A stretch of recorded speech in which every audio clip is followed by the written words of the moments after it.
broadcasting from Park Avenue in New York City.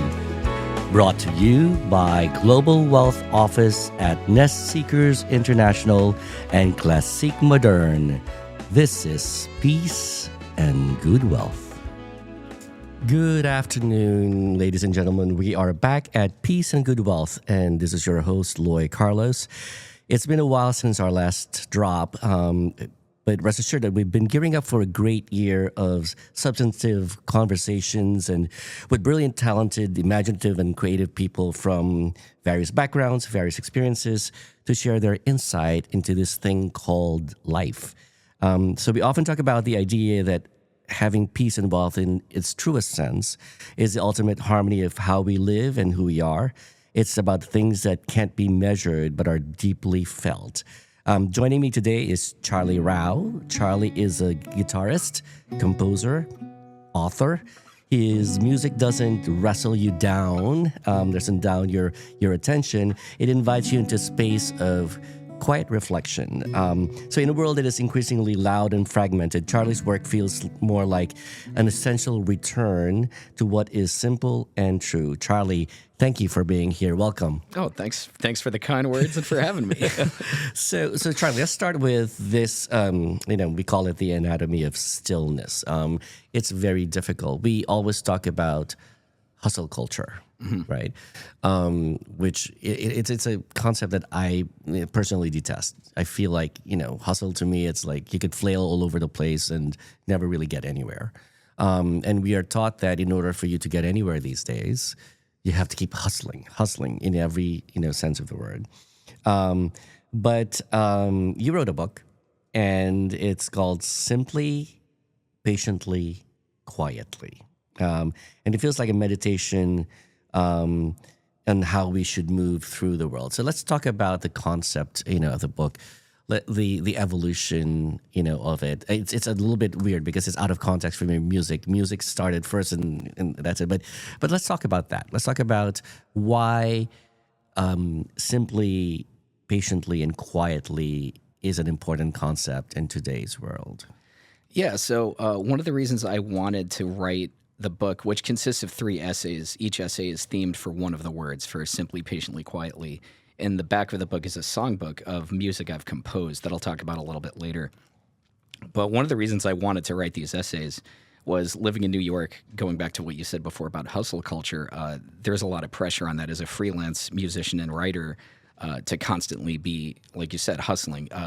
The first thing everybody asks when you go to a party or when you're talking at an event is, "Oh, are you busy?" You're expected to say yes. And if you say no, they're like, "Oh, what's wrong?" It's the busyness, the hustle is so expected.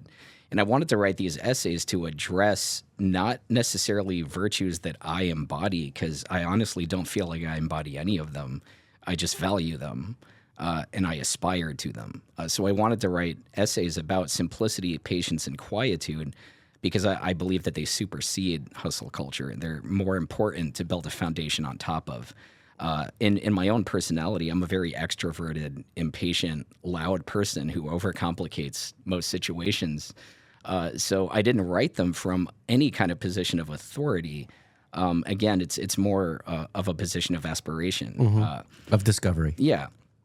And exploring the ideas of simplicity, patience, and quietude for me helped me to understand what's important, what's what you should be building a foundation not only for creativity but for personal character development and growth.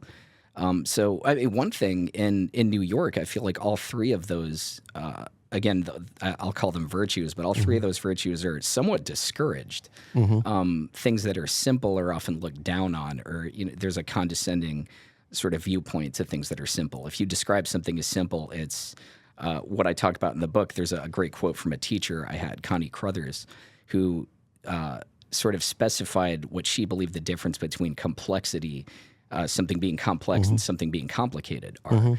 And she said, if something's complicated, it's sort of a maze or a ball of knots. It can't be reduced. But something that's complex can be reduced to a foundation of simplicity. So I think about that a lot. And that was a huge influence for me in this sort of conceiving of these essays. that you should be able to reduce to a foundation of simplicity. And I feel like that's something that isn't discussed enough. Well, I think it's partly because, and as the only benefits of having a degree in writing is that you have nuance. You understand the nuance of words, and I find these days that people refer to simple and simplistic as being one and the same, which they're not. Right? Being simplistic is sort of like the down version of being simple. Simple is so very difficult to do. And I think when done very well, whether it's in music, in poetry, in paintings, it's or in cooking, right? It's to achieve simplicity is sort of like the biggest challenge. Because something here we go again, the clanging of winter. That the achieving that is sort of like the most difficult goal for an artist, especially. Simplistic is different. It's just like being complicated versus complex. Complicated is easier to do than having something very complex and beautiful, because as you say, like, the universe is very complex. It's not complicated, right? Yeah. And you could take the sort of like even the deepest theories of the universe and like squish them into a little tiny speck, and it would hold the same, for the whether it's an atom, the universe of the atom, or the universe of where where we live in. But let's start with patiently, okay, because the patience for a farmer is a virtue, right? You plant the seeds and you hope that putting in the work gives you sort of like the harvest that you wanted, right? But patience in a world where instant gratification is the norm, you don't wait for a whole album anymore, Yeah. I just want your song now, and each song as you release it, becomes an album. If you're writing, we want to see the previews of the book before you even finish the book, right? So patience is not rewarded. It's barely rewarded in today's world, especially with new technology. Why is this? Why is this important for you? I think patience is extremely important. In reference to the book, in the essay I wrote on patience, I reference a really amazing opportunity I had that, for me, really embodied patience and taught me about patience. When in 2023, I was invited to be composer in residence for Louisiana State University's School of Veterinary Medicine, which was a really strange request. They contacted me based on knowing about my previous work and asked if I'd be interested in spending time with the animals in the hospital and their doctors who were treating them. And from that experience, producing and composing and recording wellness-oriented music aimed at benefiting both animals and humans. So I talk about that a lot in the patience essay in the book, because those doctors taught me a lot about patience. I mean, dealing with animals, first of all, you have to be patient when dealing with animals. You can't speak to them. I mean, you can speak to them, but you can't hold a conversation with them.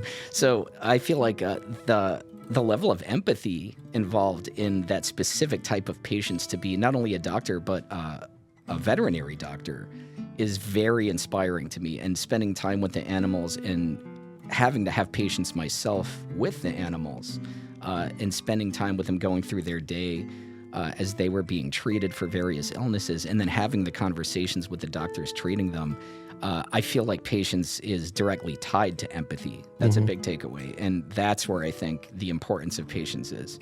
The importance of being a patient person, and again, I don't consider myself a patient person at all. I'm often very restless and anxious and impatient. But I aspire to patience, and I love spending time with people who understand patience. And I think doctors of any sort embody this, but those specific doctors, being a veterinary doctor, you have to have this massive wealth of anatomical knowledge of several different kinds of species. So, I mean, they're brilliant medical professionals who, again, going back to what we were talking about, are often, not considered on the same level as you would see a brain surgeon or, any kind of human doctor. But these doctors are on another level with their patients and with their empathy. And I feel like the importance of empathetic patients in a world that is based on instant gratification, that's very, very key. And I think that's a virtue that a lot of people lack, myself included. But a lot of people aren't interested in developing. And I feel like when you start noticing the lack of empathy with the direct link to the lack of patience, that's where a lot of problems in general in the world start. And what's interesting is we talk about healthcare, right? Patient care. These days, it is beginning to look like, in the wisdom of American healthcare. Because obviously, other nations' healthcare is completely different. But in our healthcare system, which is very much financially run. And financially focused. There is, almost feel like, and I've just experienced this with my parents, it's almost like a triage, that you get in, you're very sick, they try to patch you up, and then, try to ship you out as quickly as possible. There is no time to wait to see what the results are. There is no time to really, get a really good grip of the diagnosis. They want to scan you, find out what's wrong with you, and then ship you out as quickly as possible, right? In some ways, and what's interesting to me is that in veterinary care, you have a little bit more empathy, than with actual, human care, because the veterinarians and the people who work with animals are much more understanding of your relationship with, a person's relationship with their pets. And they, mostly, if they're in that profession, really truly love, taking care of animals, and therefore the care is a little bit different. There is not as much of the pressure to perform and to produce, which now is sort of like the more the MO of our human healthcare. But also patience is required in healing. Yes. Right. Yeah. You can't just it's not always the case where you could will yourself into being healed. Especially when it comes to pets. Pets don't know that they can't run. If they have a broken something, right? It's a, so you have to sort of like wait, for that. But that's it. What's interesting is the other part of it, which is the quiet, part. How much in music, I always talk about the space between the notes as being a very important part of music. That I think it's not easily appreciated unless you really love music. And then the difference between a maestro of a violin or a guitar versus an amateur is actually really that, sort of like, it's not just technique, but it's like how long do you hold that string to make that sound that feels a certain way versus not. Right. So, quiet. So that quiet part. How much, can we practically have?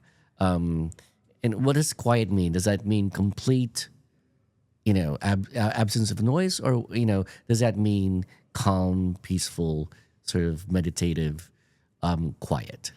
I think what I was trying to address in that essay in the book was a combination of both.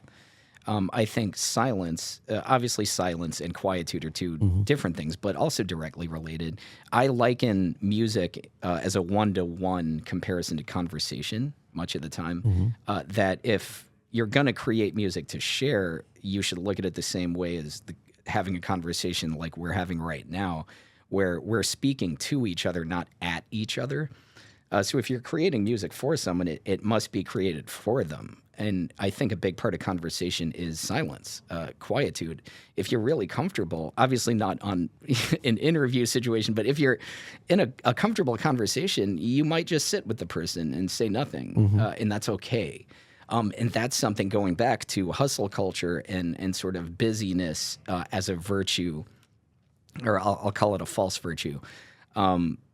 That's discouraged. That if you're sitting in silence with someone, there's an expectation from culture to assume something's wrong, that the person is uncomfortable, that they're upset, and maybe there's just nothing to say in that moment, and that should be okay. That exhibits comfort and confidence. So I feel like quietude, as a general sense, and I'll include silence within the realm of quietude, that's a virtue that is an outpouring of comfort and confidence and well-being and healing and wellness. It's a very positive attribute to be comfortable with the quiet.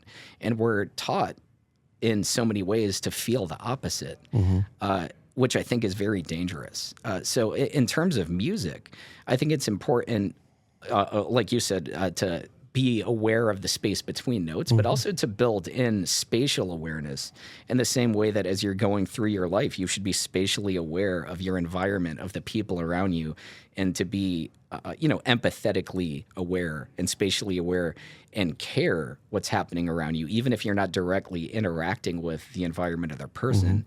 That peripheral awareness, I believe quietude is involved in that, and comfort with quietude is involved in that you don't need to fill space. So the space between the notes is important, but also the general structure or phrasing of music, similar to writing. When you write, you're spatially aware of your narrative.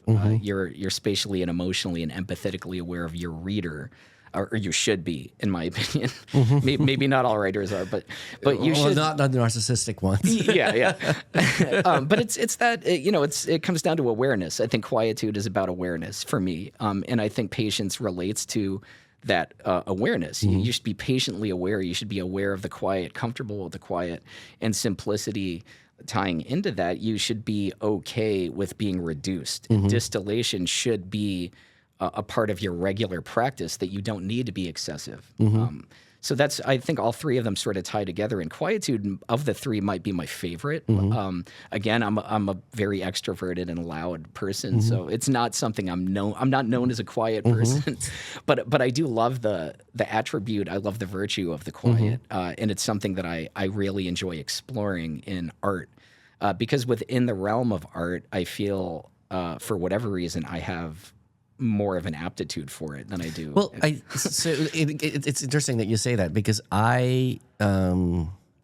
when I'm doing something that requires being creative, whether it's writing or whatever, painting or photography, etc., I feel it's that in order to tap into that sort of like ether of creativity, which you don't know where it's coming from. It just when you're tapping into it, when you're not. My best work is that I didn't even know who that person is who did something. It just sort of like happened. But in order for me to get to that point, most of the time, if not all of the time, I require that sort of harmony, that it's not exactly just quiet, and it's the patience and the quiet and the simplicity all coming together to create that flow, versus when everything is coming at you, and everything seems to be almost a chaotic, ensemble of things. It's very hard to create something really nice and beautiful, and it feel cohesive. And I think that's part of what artists are really known for, is to be able to sort of like get that focus and block it all out and have that quietude, and it's getting more and more difficult, I think, to get to that place these days. It is, because we're overstimulated. It's the discovery of sort of like patience and quietude is now, even that now is becoming an industry, right? Yeah.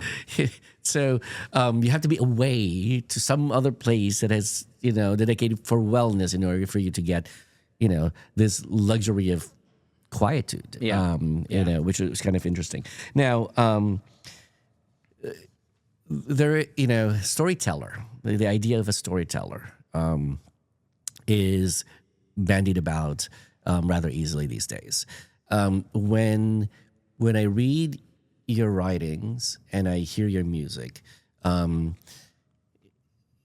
it's almost as if a storyteller was not what was coming up in my mind. It's more of painting a picture, where you don't say, you don't lead us to here's the conclusion. You have to go here. You paint a picture of something, of a concept, and let the listener or the reader draw their own conclusions and bring them where they are. Yes. So I almost was thinking of like a lyrical artist, where my vision of it is like if there's a dried leaf that's floating in the air and it's just jumping from one thing to another. It's going somewhere and you're looking at it and it's so beautiful, but you don't know where it's going to end, but you create your own sort of thing. So with your music and also in writing, I feel like you have this cadence of thoughts, and within them sort of is like what you're trying, what you're conveying. What is your process in writing, or in writing music, or in writing literary work? The process is actually very similar for both. So I've been a musician much longer than I've been writing. I started writing only a couple of years ago for music publications, for Acoustic Guitar Magazine and Premier Guitar Magazine, to write articles about approaching composition, which sort of led into writing Simply, Patiently, Quietly. And now I'm working on a new book that's more of prose vignettes that are more what you just said, image-based and themed around awareness. It's all nonfiction based on experiences I've had, people I've met who have inspired me to increase awareness in various ways. But the process of creating music and writing for me is similar in the way that I approach it from a point of distillation and communication. So I'm not particularly interested in giving my idea to somebody as much as I am starting a conversation and allowing them to come in with me. So I really appreciate the insight you just shared, that you had the experience of, with my writing and music, you had the experience of almost something is started but not finished. That's very much what I want. I want to invite, I want it to be an invitation to wonder. So I want to start something and be very authentic about it, but I want to leave room, similar to the one-to-one conversation comparison. I want to leave room for the other person to bring themselves into it with me. And I want it to be experiential in that way, because it's not complete, really, with my music or my writing. I don't have a complete thing to share. I have a concept that I believe is valid and worth sharing that I want to bring people in on. So I like the idea of leaving a certain level of ambiguity for people to finish or continue however they like.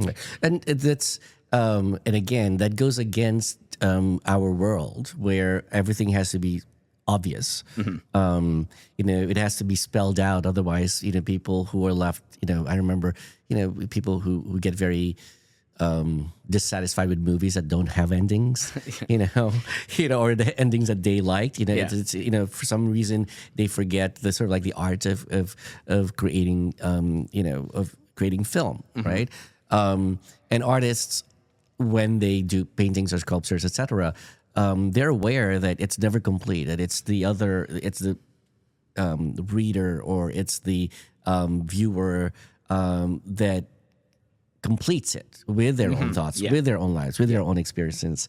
Now, we also talked, let's talk briefly about intention, because this is a very important concept. You believe in intention. So let's talk a little bit. What's the difference between music with intention and music with intention as a consequence versus as a source. Oh, I actually really like the way you put that. Intention is a consequence as opposed to as a source. I believe creating music or any kind of art with intention means that you're creating it to be bigger than yourself, that there's a reason for the art beyond your own expression.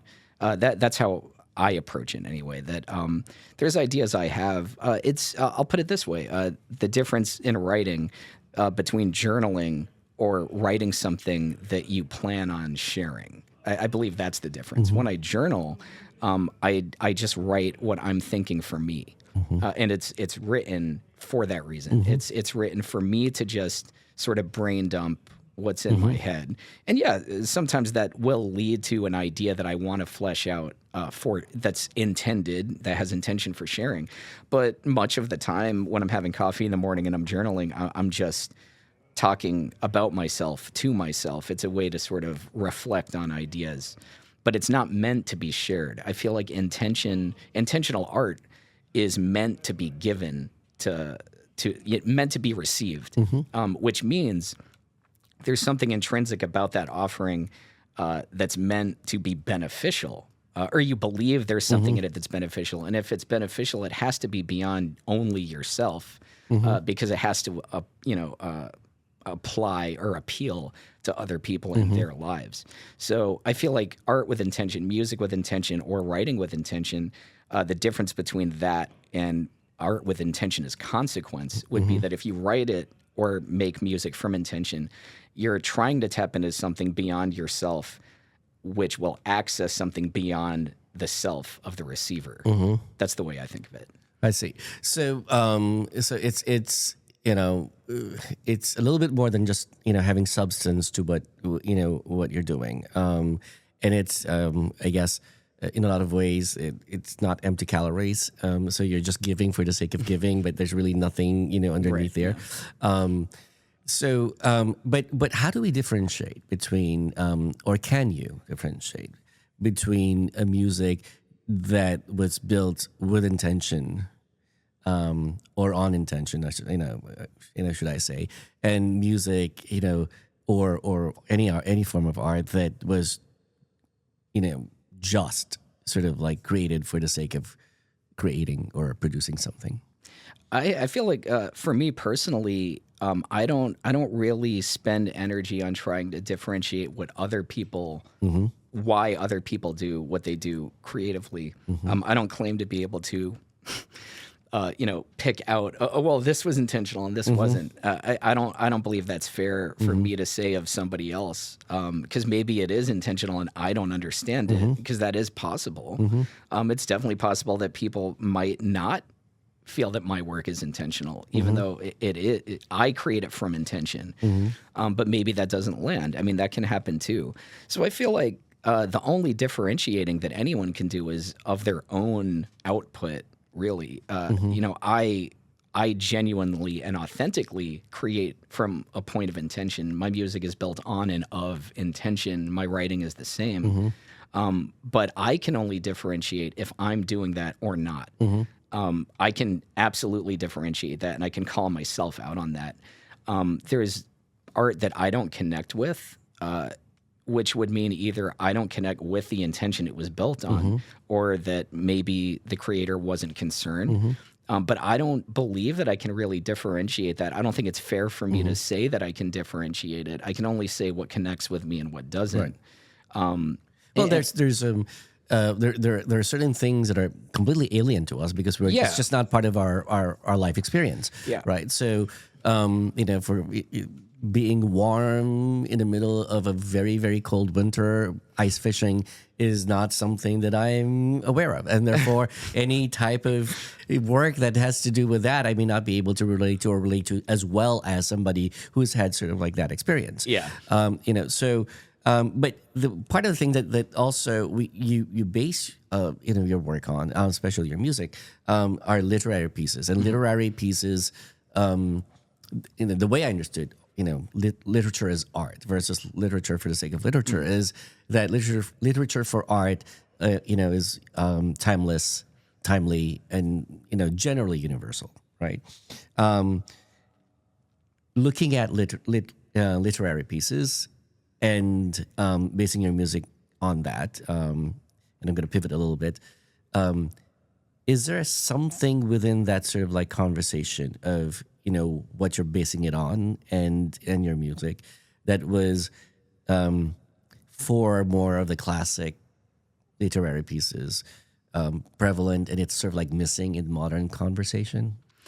I feel like a lot of the classic literature that I work with, specifically with the Brontës sisters, who I'm a massive fan of, particularly Anne and Emily Brontës' poems, that work connects with me because I feel like it's what you said. It is timeless and it does relate to modern society in a way that I feel like, sort of going back to what you were just saying. I think a lot of people might not connect with it now because of the use of the sort of archaic language, but thematically it is so simple. A lot of those, because they spent most of their lives in a very confined area, so they were just taking these very simple observations but blowing them up, magnifying them, and everyone can relate to that if they're willing to be reduced, and I feel like that's sort of the through line with the literature that inspires me in my writing and in my music.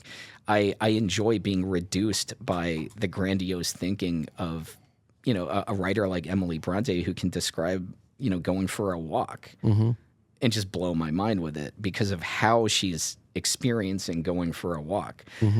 So there's one, a really quick anecdote in one of the essays in the book.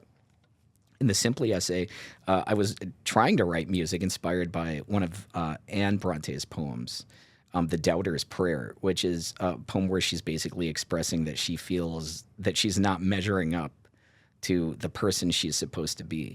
And I really wanted to write something about that. So in the airport, I got my guitar out and found a corner because I didn't want anyone to hear it. I just wanted to get the idea down. And I got my phone out and tried to make a voice memo recording of it. And I was disappointed when I listened back. It was like, oh, this sucks. This isn't measuring up to her intention of writing about not measuring up to who she's supposed to be. I was like, this isn't good enough. This is garbage. I was really angry and depressed that I really thought I had something and that it wasn't measuring up.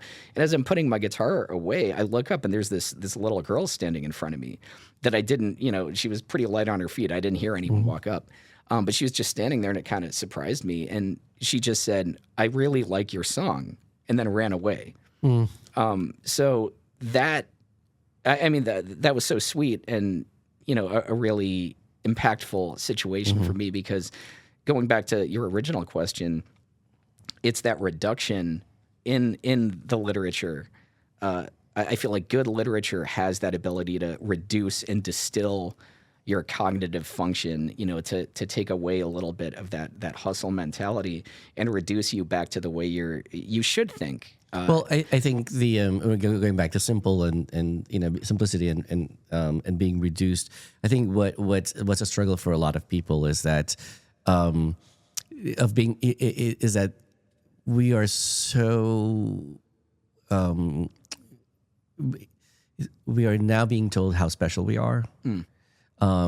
That being reduced means that we are just like everybody else. And one of the things that I like about the 12-step programs is that how it makes people who go there feel so unspecial. Coming in with the idea like nobody's like me, nobody has the problems that I do, nobody, have all of these things. And then as you listen to more and more and more people, you realize I'm really not that special. And in fact, that's that very quality of not being so special is what's special about us. It's what connects all of us, in the world, and it doesn't matter where you're from, right? Is that sort of like the experience of walking, through the woods, and hearing, all sorts of things, and how the earth feels, if you're walking barefoot or on the beach, etc. They're all sort of like these connected experiences that we have. That although sometimes even as artists we kind of want to make it so special and different. It when it fails because it is not connected. It's not reduced. It's not. You're trying to be something that it's that we're just not. Yeah. And I think that's sort of like the struggle. Now, you also talk about microscopes versus telescopes, and this is what I was thinking when I thought about this. Microscopes sort of like measures how far we are from what's literally in front of us, and then a telescope is how near we are from what's above, right?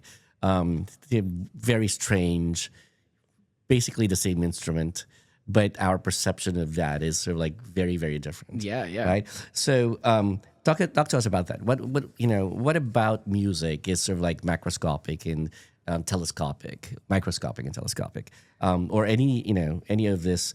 You talked about the details of music, especially with guitar. Guitar is very difficult. They say easy to learn, very difficult to master. Yeah. There's a good way to get into this is another quote from my previous teacher from Connie Crothers. She used to always tell me in our lessons, and she was a pianist. So I would study with her and we would play together and sort of explore improvisation specifically. And one thing she would always tell me to remember and to think about was that every note has its own universe.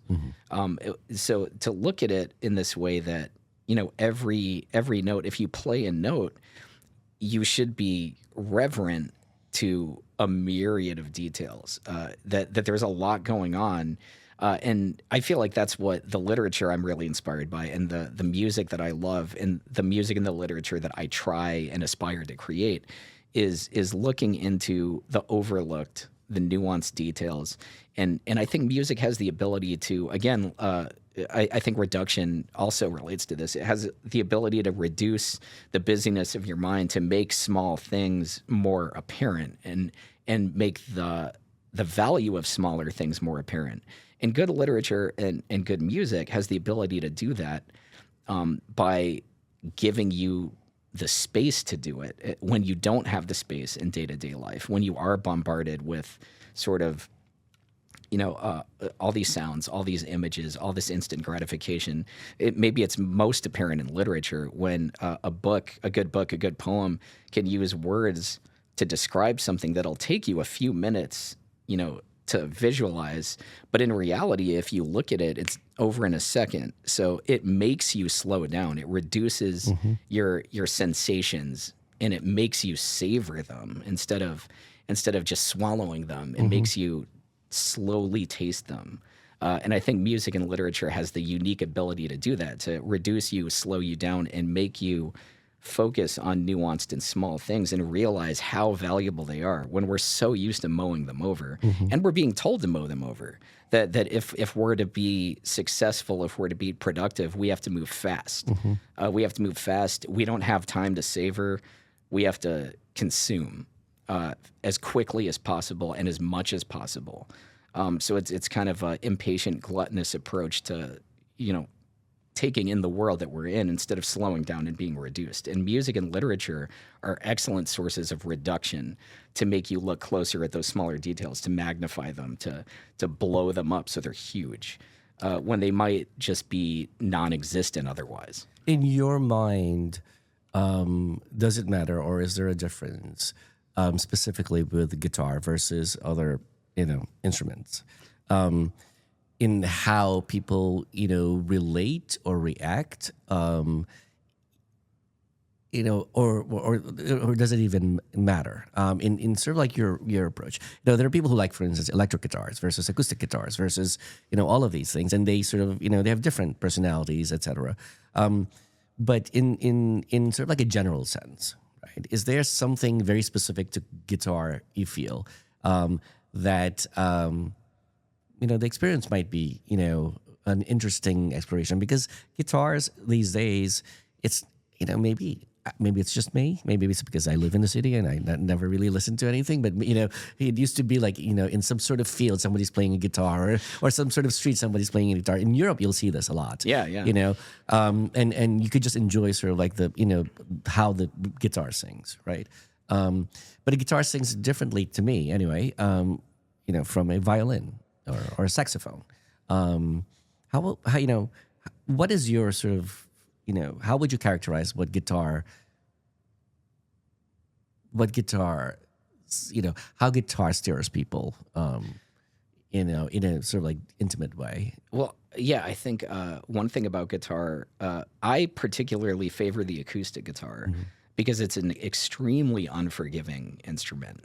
So if you think of a polyphonic instrument like a piano, pianos and guitars get associated a lot because of the percussive nature of hitting a string to make sound and being able to play single notes or chords, unlike a horn.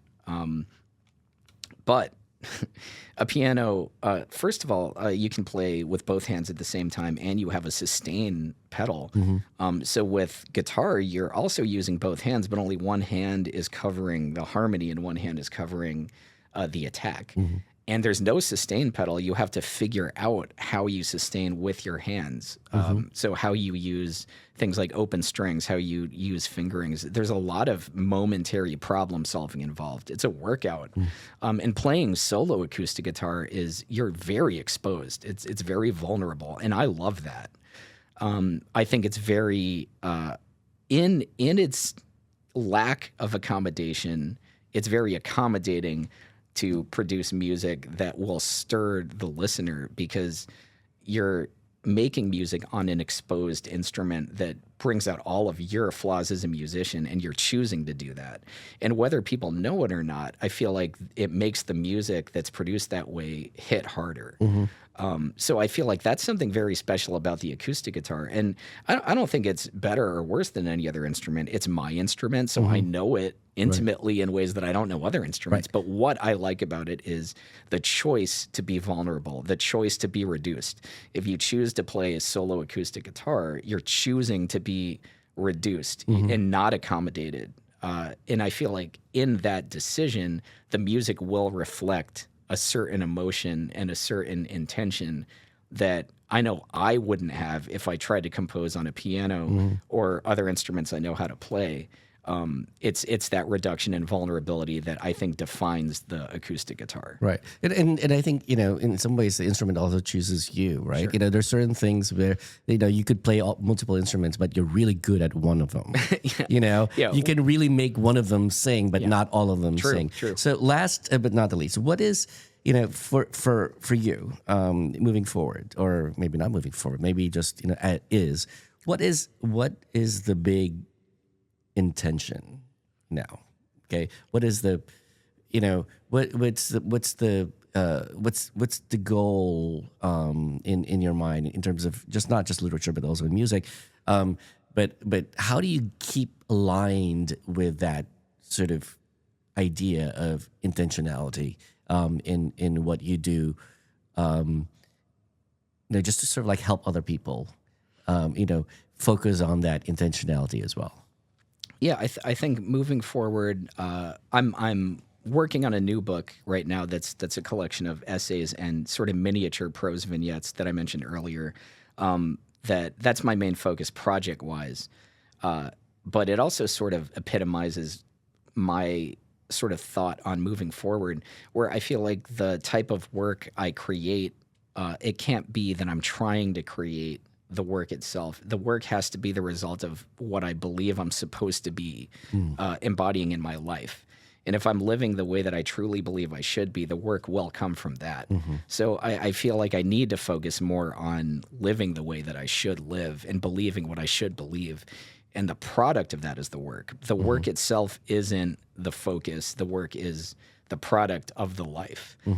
So that's moving forward what my goal is. And I feel like that's the only way I can produce the work in the way that it needs to be created with the intention it needs to have, is if it's the product of living a certain way and believing a certain way and being aware and choosing to be aware and choosing, similar to what you had mentioned before, choosing to acknowledge when you do need to go against what the rest of the world is telling you to do, that you do need to be reduced. You need to pay attention.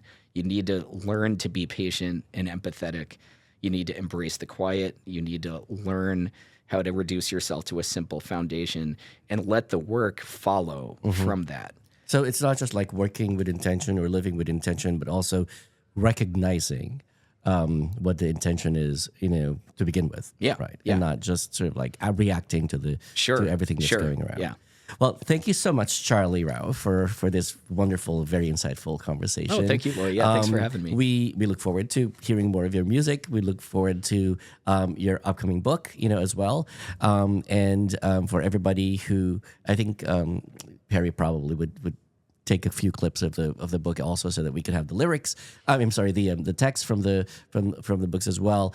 But for now, we say till next time. This is Loy Carlos on behalf of Classic Modern and Global Wealth, wishing you peace and good health.